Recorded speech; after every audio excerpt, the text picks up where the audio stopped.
Good morning my dear student. बेटा last lecture में हम लोगों ने लिमिटेशन ऑफ बोर मॉडल को सीखा था कि भाई क्या क्या उसकी लिमिटेशन थी।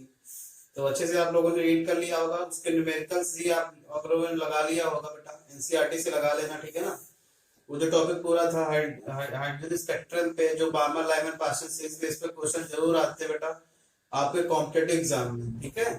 तो आपको कोई भी परेशानी नहीं होनी चाहिए लगाने में, ठीक है। उनको लगाइए, प्रैक्टिस करते रहिए, ठीक है बेटा। धीरे धीरे मैं आपको इसीलिए पढ़ा रहा हूँ कि हर एक चीज समझ में आ जाए, क्योंकि ये जो चैप्टर है वो पूरा बेसिक चैप्टर है, ठीक है। तो अगर आप ये बेस क्लियर कर पाओगे, फिर आगे जो जो चैप्टर्स आएंगे सब इनका यूज होगा सबका, ठीक है ना। एटम्स का यूज होगा, बार बार यूज होगा, क्या क्या चीजें होती है, किस तरीके से होती है। तो अब हम पढ़ने जा रहे हैं बेटा टूवर्ड्स क्वांटम मैकेनिकल मॉडल, ठीक है ना। क्वांटम मैकेनिकल मॉडल जो है पढ़ने से पहले बहुत सारी चीजें और जो है पढ़ेंगी। जैसे हम लोगों ने क्या किया था बेटा, पढ़ा था बोर मॉडल से पहले अपना डेवलपमेंट ऑफ बोर मॉडल सीखा था ना, कि लाइट की डुअल नेचर था, यही सब चीजें थी। तो वैसे ही अब हम क्या करने जा रहे हैं बेटा, इस मॉडल को पढ़ने से पहले हम जो है बहुत सारी दूसरी चीजें और पढ़ेंगे, ठीक है ना। कि क्योंकि वो चीज समझ में आ जाए जो बताना चाह रहे हैं ये लोग, ठीक है। तो क्या है, हम मूव करेंगे क्वांटम मैकेनिकल मॉडल की तरफ, ठीक है। तो आपको पता है बेटा क्या कि क्या हुआ बेटा कि जो बोर मॉडल था, वो बोर मॉडल किस पे बेस्ड था बेटा, बताइए आप लोग। बोर मॉडल बेस्ड था केवल पार्टिकल नेचर पे, पार्टिकल नेचर, ठीक है ना। ये इस पे बेस्ड था, पूरा पार्टिकल नेचर पे था बोर मॉडल। तो अब यहाँ पे हमको क्वांटम मैकेनिकल मॉडल या हम इसको कह सकते हैं बेटा वेव मैकेनिकल मॉडल, दोनों कह सकते हैं, क्वांटम मैकेनिकल मॉडल और वेव मैकेनिकल मॉडल।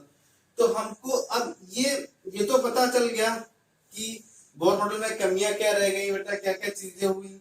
और ये बोर मॉडल किस पे बेस्ड था, केवल पार्टिकल नेचर पे था, ठीक है ना। अब हमको, क्योंकि आपको पता बेटा रेडिएशन जो होता है, इलेक्ट्रोमैग्नेटिक रेडिएशन लाइट में होता है, सनलाइट में ना। इलेक्ट्रोमैग्नेटिक रेडिएशन जो होता है वो सनलाइट में होता है, बोलो ना। और सनलाइट को ही क्या बोलते हैं, इलेक्ट्रोमैग्नेटिक रेडिएशन भी इसमें होता है। इलेक्ट्रोमैग्नेटिक रेडिएशन मतलब सनलाइट में होता है। और कहाँ होता है बेटा, और अल्फा बीटा गामा, ठीक है।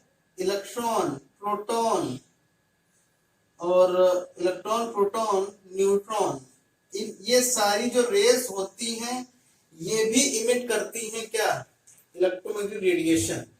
यानी कि जैसे सनलाइट में बेटा दोनों नेचर होता है, क्या क्या बेटा, पार्टिकल नेचर और वेव नेचर, दोनों होता है ना। पार्टिकल नेचर और वेव नेचर दोनों होता है सनलाइट में। पार्टिकल नेचर जैसे आपको फोटो इलेक्ट्रिक इफेक्ट होता है, वेव नेचर जैसे होगा इंटरफेरेंस, डिफ्रैक्शन, ये फिजिक्स में आएगा बेटा, तब आप वहां पे समझ जाओगे क्या होता है वेव नेचर, ठीक है ना। तो वैसे ही अब आपको समझ में आ गया भाई इलेक्ट्रॉन में भी क्या होता है। इलेक्ट्रॉन की जो रेस होती है वो अल्फा पार्टिकल, अल्फा क्या होती है बेटा, सॉरी जो क्या बोलते हैं उसको, कैथोड रे बोलते हैं ना अल्फा रेस इलेक्ट्रॉन को। और वो भी इलेक्ट्रोमैग्नेटिक रेडिएशन इमिट करती है। यानी कि इलेक्ट्रॉन जो है बेटा, उस इलेक्ट्रॉन के अंदर दोनों चीजें होंगी, बात समझ रहे हो। उसके अंदर क्या क्या हो सकती है, पार्टिकल नेचर तो जो बोर मॉडल के द्वारा अपन लोगों ने सीख लिया, अब वेव नेचर को सीखना है। इसीलिए ये जो पूरा पार्टिकल नेचर किस पे बेस्ड था बेटा, बोर मॉडल पे। और जो वेव नेचर आएगा वो हम लोग पढ़ेंगे आगे। लेकिन वेव नेचर डेवलप, जो वेव क्वांटम मैकेनिकल मॉडल है उसको डेवलपमेंट करने से पहले दूसरे साइंटिस्ट लोग आए थे, ठीक है ना। कि भाई जो कमियां थी बोर मॉडल में उनको कैसे दूर किया जाए, किस तरीके से आगे समझाया जाए, ये सारी चीजें जो है दूसरे साइंटिस्ट लोग आए थे। तो जैसा कि बेटा आइंस्टाइन ने बता दिया था, क्या बता दिया था, लिखो बेटा। According to Einstein,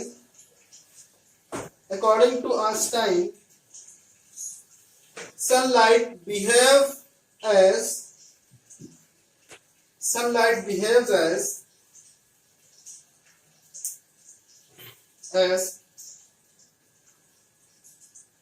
particle nature as well as wave, particle nature as well as wave, ठीक है। ये किसने बता दिया था बेटा? आइंस्टाइन ने बता दिया था कि जो सनलाइट होती है उसके अंदर दोनों चीजें होती हैं, एक तो पार्टिकल नेचर भी होता है और वेव नेचर भी होता है, ठीक है।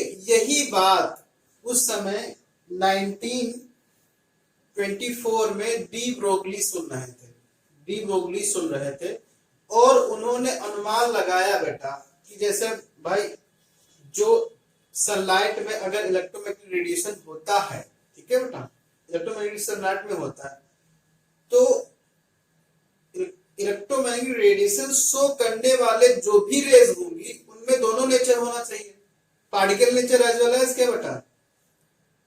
वेव नेचर होना चाहिए।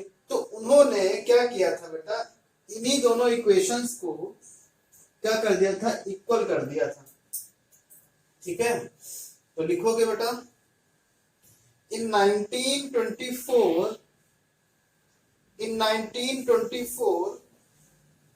a French scientist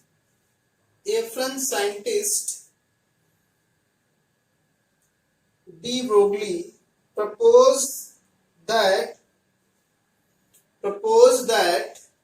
in 1924 a French scientist de Broglie proposed that those matter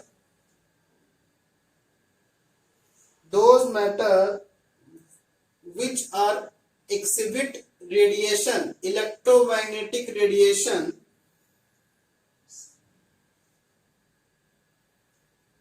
electromagnetic जो भी पदार्थ मैटर इलेक्ट्रोमैग्नेटिक रेडिएशन शो करता है, matter so electromagnetic radiation behave dual nature,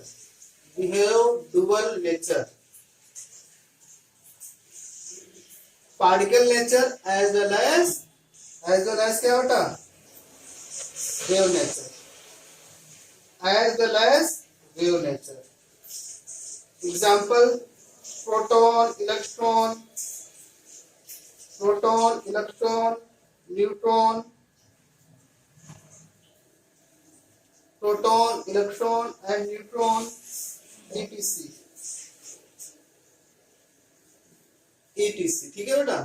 and he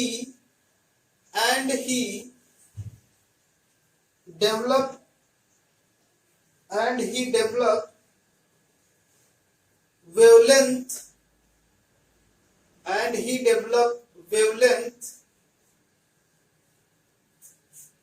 wavelength for these type of particle which are showing wave nature। मतलब क्या हुआ बेटा? Einstein ने बता दिया था क्या?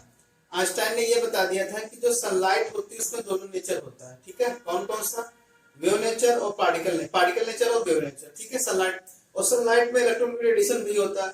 तो उन्होंने अनुमान लगाया कि जो भी चीजें, जो भी पदार्थ, जो भी मैटर इलेक्ट्रोमैग्नेटिक रेडिएशन शो करता है उसके अंदर दोनों चीजें होनी चाहिए, उसके अंदर इलेक्ट्रोमैग्नेटिक रेडिएशन भी होना चाहिए, मतलब उसके अंदर पार्टिकल नेचर भी होना चाहिए और वेव नेचर भी होना चाहिए। और इस चीज को बोर ने बहुत अच्छी तरीके से लागू करके इलेक्ट्रॉन को एज ए पार्टिकल दिखा दिया था, ठीक है ना। लेकिन डी ब्रोगली ने बताया कि अगर इलेक्ट्रॉन के अंदर इलेक्ट्रोमैग्नेटिक रेडिएशन शो करने की क्षमता है तो इसके अंदर, अगर बोर ने पार्टिकल नेचर बताया तो इसके अंदर वेव नेचर भी होना चाहिए कि नहीं होना चाहिए। तो उन्होंने क्या किया कि जो भी मैटर इलेक्ट्रोमैग्नेटिक रेडिएशन शो करता है, जैसे alpha, beta, gamma, electron, proton, neutron, ये सब इलेक्ट्रोमैग्नेटिक रेडिएशन शो करते हैं, ठीक है ना बेटा? ठीक है, इलेक्ट्रोमैग्नेटिक रेडिएशन शो करते हैं, ओके बेटा। तो अब एक चीज बताओ मुझे कि अगर ये इलेक्ट्रोमैग्नेटिक रेडिएशन शो कर रहे हैं तो इनके अंदर दोनों चीजें होनी चाहिए, particle nature as well as क्या? Wave nature. तो यहां पे उन्होंने बताया कि आइंस्टाइन की इक्वेशन क्या थी बेटा?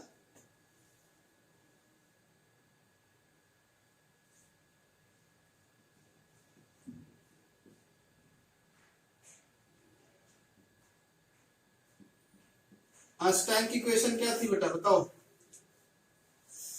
E बराबर mc स्क्वायर। ई क्या है? एनर्जी, और ये क्या मास ऑफ पार्टिकल, और ये क्या सी। उन्होंने ये बताया कि अगर हम किसी भी मैटर को इस स्पीड, लाइट ऑफ स्पीड के स्क्वायर से मल्टीप्लाई करें तो वो मैटर एनर्जी में बदल जाएगा, यानी वेव में बदल जाएगा। ठीक है ना, बोलो। और एक इक्वेशन थी बेटा एच न्यू, मतलब ई बराबर एच सी अपॉन लेम्डा। ठीक है बेटा, बात समझ गए? ये प्लैंक इक्वेशन थी। ठीक है, बोलो। प्लैंक कौन जो है इक्वेशन थी, कांस्टेंट लाया था ना, मैंने बताया था कि लाइट के अंदर दोनों नेचर होते हैं, particle nature as well as, बोलो बेटा, as well as wave nature. तो ये थी वेव नेचर को इंडिकेट कर रहा था, ये पार्टिकल नेचर को इंडिकेट कर रही थी। बस डी ब्रोगली ने क्या कर दिया था, इन दोनों इक्वेशन को इक्वेट कर दिया था कि दोनों जब एनर्जी ही हैं, ये वेव पार्टिकल नेचर को बता रही, ये वेव नेचर को बता रही, ये दोनों एनर्जी तो हैं, ई बराबर दोनों ही तो है। अगर हम इन दोनों को इक्वेट करते हैं डी ब्रोगली, तो डी ब्रोगली ने क्या बताया बेटा, बस डी ब्रोगली ने यही बात किया था, क्या, इक्वेट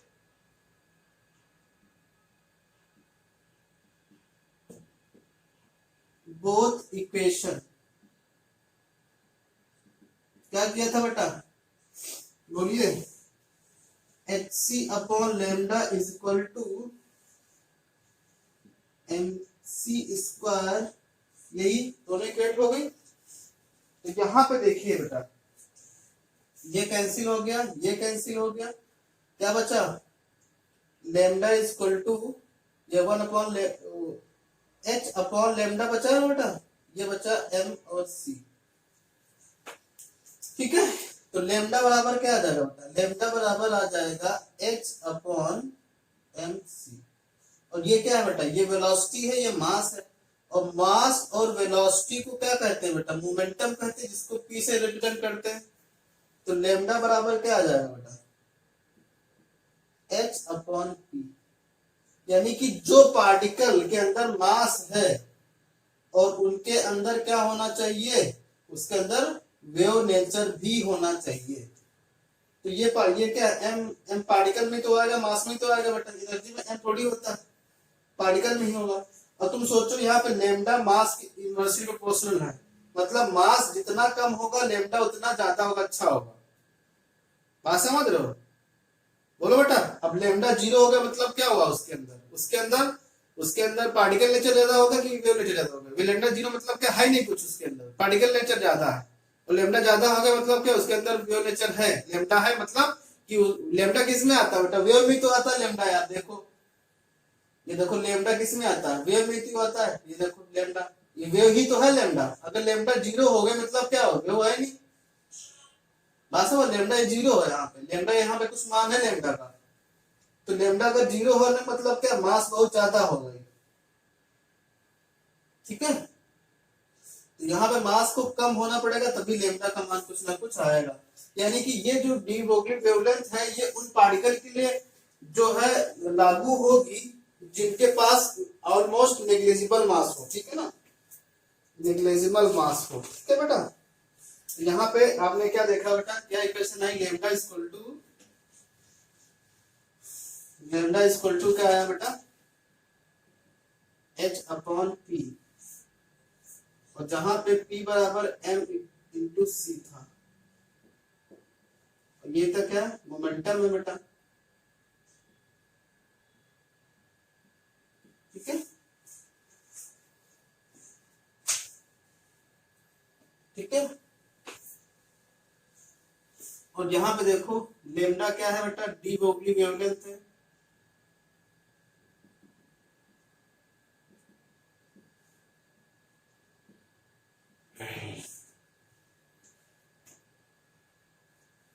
और P क्या है बेटा, मोमेंटम।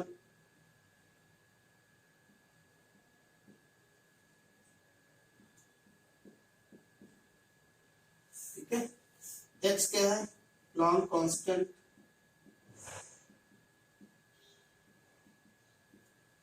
एच का मान कितना होता है बेटा 6.63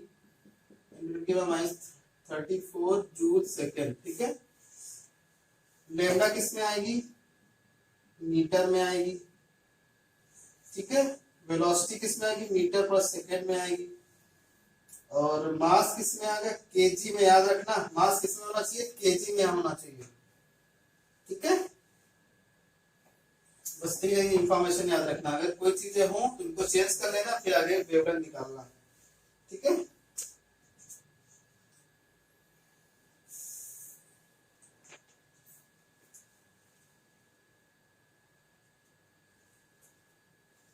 देखो बेटा स्टार पॉइंट लिखो कुछ।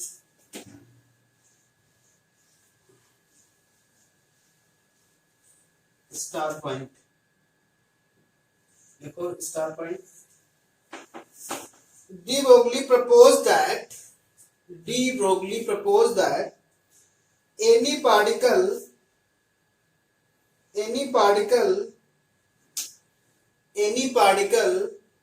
in a motion they also generate wave। अगर कोई पार्टिकल है बेटा, अगर वो मोशन में है, उसके अंदर ऑटोमेटिक वेव जनरेट होती है। और कितनी होती है वो भी कैलकुलेट करेंगे हम लोग।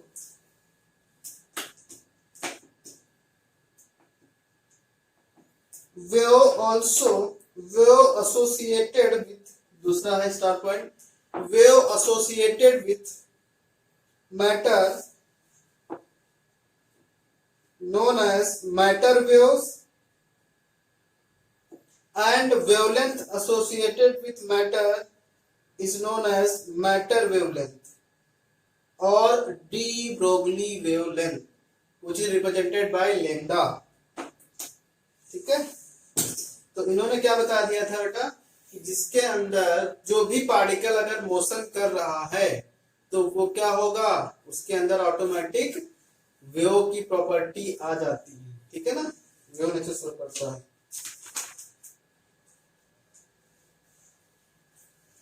नोट करके एक बात लिख लो,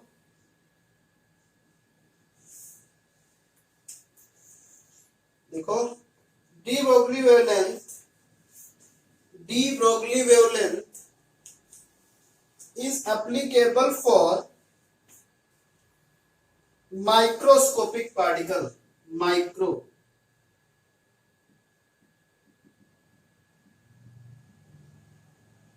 microscopic particles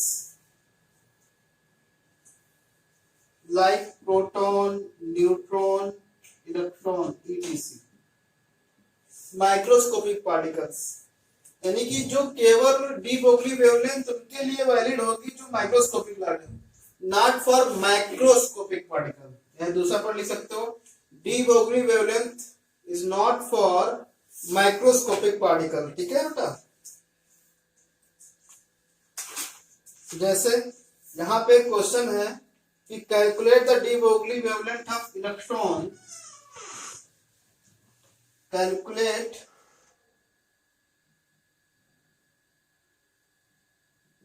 क्वेश्चन है बेटा, calculate the de Broglie wavelength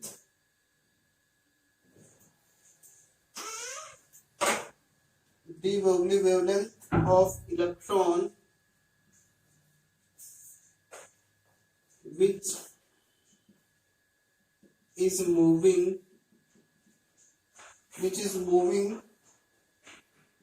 with the speed of